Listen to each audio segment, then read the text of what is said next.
Hello, basketball people, we have news. Let's go to more news about the Golden State Warriors. I ask you to give a thumbs up and subscribe to my channel, as I am a Warriors fan. The Warriors could sign two excellent players who could bring countless benefits to the team. DeAnthony Melton has energy and intelligence, and his ability to move without the ball and protect the rim is considered one of his best qualities. Malcolm Brogdon is an elite defender and a good scorer. The Golden State Warriors have been quiet this offseason, but that could change soon. According to one insider, former Washington Wizards guard Malcolm Brogdon is expected to land in the Bay as Golden State continues to search for depth in the backcourt. It would be an intriguing move for the Warriors, who have been hamstrung by ongoing contract negotiations with Jonathan Kuminga. With those talks at a standstill, Golden State has been unable to make major additions, but Brogdon could provide a steady presence at a position of need. This report aligns with comments from Jake Fisher, who recently noted that Golden State still have plenty of interest in Brogdon.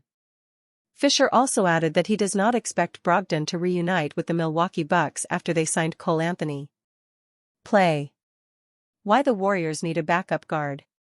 The Warriors already boast a starting backcourt of Stephen Curry and Brandon Podziemski. While both are reliable, the team lacks a true floor general off the bench. That gap became even more apparent last season, when Golden State struggled to find consistent playmaking when Curry sat. Brogdon, 32, could be the solution. He has carved out a reputation as a capable two-way guard who can defend, initiate offense, and settle a second unit. The former Rookie of the Year averaged 12.7 points, 3.8 rebounds, and 4.1 assists last season with Washington, though his three-point percentage dipped to 28.6%. Even without elite shooting, his ball handling and decision-making make him a valuable addition. Of course, there are concerns. Brogdon has appeared in just 73 games over the last 2 seasons, struggling with various injuries. Most recently, he dealt with an ankle issue sustained against the Indiana Pacers that cost him extended time. Durability remains the biggest question mark with any potential deal.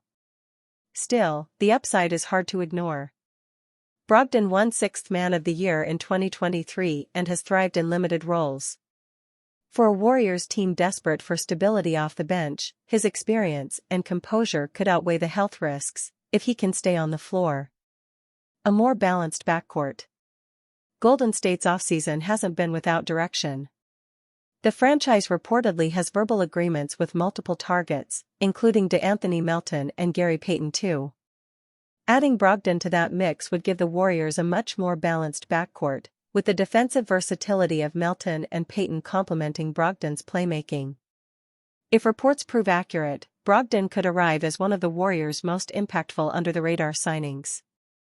It wouldn't be the flashiest move of the summer, but it could be exactly what Golden State needs to stabilize its rotation and support Curry heading into another playoff push. DeAnthony Melton's return to the Warriors is practically confirmed. DeAnthony Melton is patiently awaiting his return to the Warriors. As the Golden State Warriors sort out the agonizing logistics of the next phase of the Jonathan Kuminga saga, DeAnthony Melton remains loyal to the cause. The 27-year-old looked the part of an invaluable piece to the Warriors' puzzle in 2024-25, but a torn ACL and a mid-season trade ended that experiment prematurely.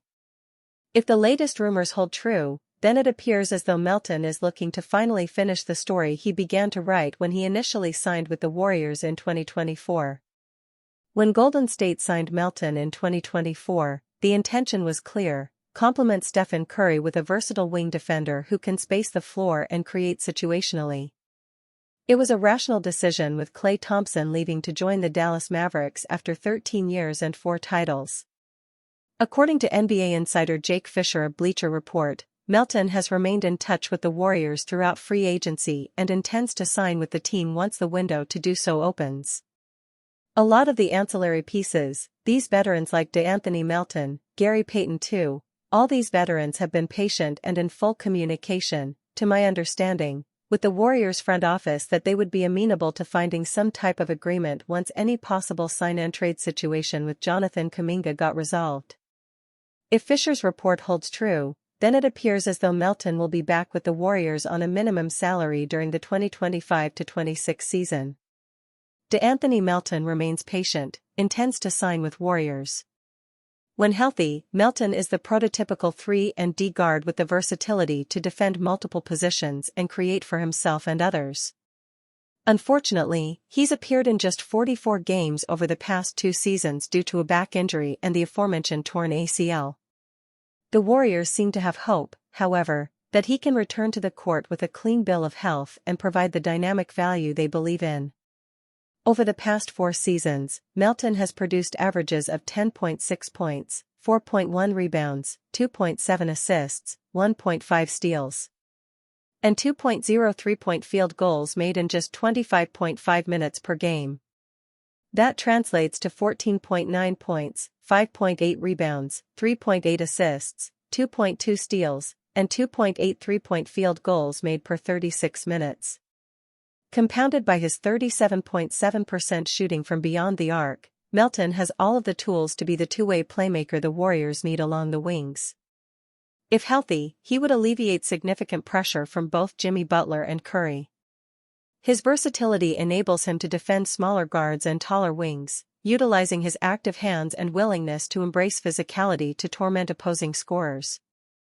On the other end of the floor, Melton is a willing passer, an athletic wing who can attack closeouts, and a proficient shooter. Melton shot 35.3% on catch-and-shoot threes in 2023-24, as well as 38.1% on 1.7 pull-up threes per game.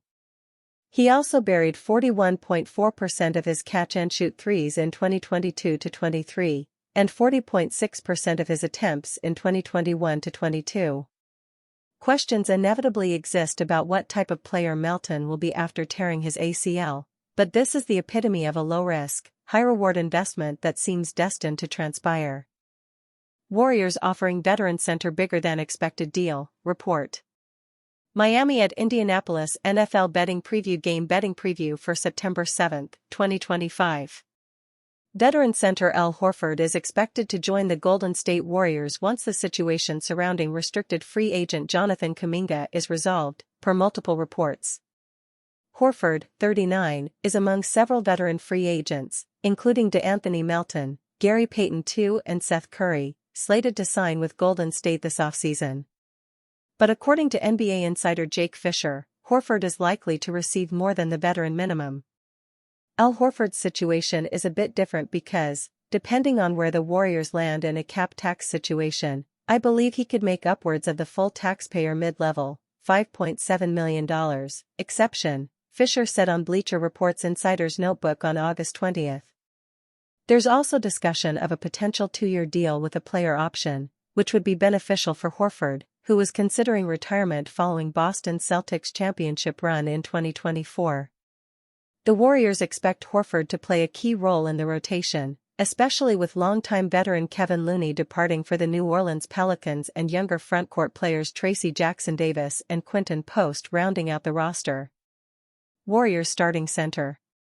ESPN's Anthony Slater called Horford the presumed starting center next season. Horford would slide in as the presumed starting center, lessening the regular season load on Draymond Green, Slater wrote. His ability to pass, defend and shoot from the center spot fits well into the Warriors system. Last season, Horford averaged 9.0 points, 6.2 rebounds, and 2.1 assists while making nearly 2 three-pointers per game on 36.3% shooting from beyond the arc. During Boston's championship run the previous year, he averaged 8.6 points with a 41.9% mark from three-point range. With Jimmy Butler and Stephen Curry on the floor, Horford is expected to see more open looks than in Boston. Those around the league continue to ticket Horford to the Warriors when free agency dust settles, Slater said. The Kuminga situation continues to hold up business for them, keeping Horford in a holding pattern. Adding Horford would make Golden State's starting lineup one of the oldest in the NBA next season, with Horford, Green, Butler and Curry all in their mid to late 30s, a contrast to the league's trend toward younger rosters. The defending champion Oklahoma City Thunder was the second youngest team to win a title since the 1976-77 Portland Trail Blazers. Horford hasn't been playing both sides of back-to-backs, Slater wrote. The Warriors can't rely on him to be an every-night 25-minute option. But the plan is to have him in the lineup when it matters and open up space for five-man combinations, which would especially benefit a downhill driver like Kuminga. Golden State faces 15 back-to-back games in 2025-26, tied for second most in the league alongside Toronto, Portland, New Orleans, Miami, and Utah. Horford's presence will provide experience and stability in the frontcourt while managing the team's rotation and veteran workload. Warriors linked to LeBron James trade amid Jonathan Kuminga uncertainty. The Golden State Warriors made a splash at the 2025 NBA trade deadline, acquiring six-time All-Star Jimmy Butler to build a big three of him, Steph Curry, and Draymond Green. With such an old core group, the Warriors' championship window is much smaller than they would hope, but there is a way to capitalize on it. This offseason, the Warriors have been utterly disappointing, as they are the only team in the league that has yet to make a roster addition through free agency or trade. The Warriors are stuck in an unfavorable position with restricted free agent Jonathan Kuminga, and there are very few resolutions that are in Golden State's favor. Jonathan Kuminga's options. Kuminga and the Warriors are stuck with a few options, and since a sign-and trade seems to be off the table, the two sides will ultimately have to agree on a new contract. Of course, however, Kuminga has some leverage over the Warriors, as he is threatening to take the qualifying offer, which would make him untradeable and put him in unrestricted free agency next summer. The Warriors' top contract offer so far is a 2-year deal worth $45 million, but Kuminga is not willing to take that. However, if he does take their 2-year offer, the Warriors could have something big in store. Warriors could trade for LeBron James? NBA insider Jake Fisher reported that the Warriors have continued to show interest in LeBron James, and using Kuminga as trade bait could help them land the Los Angeles Lakers superstar forward. Who would the Warriors potentially pursue in trades if Kuminga were to relent and take their 2-year offer? As long as LeBron James' future in Los Angeles remains uncertain, Golden State will undoubtedly be mentioned as a potential James suitor, Fisher wrote. I'm told that the Warriors have called the Lakers on multiple occasions over the past 18 months to see whether there is any trade pathway to pairing James with Stephen Curry. The Warriors pairing Curry and James, the two greatest players of their generation, would be incredible fan service and would certainly help Golden State make the most of their small championship window. Of course, for this LeBron to Warriors scenario to even have life, Golden State needs to focus on resigning Kuminga.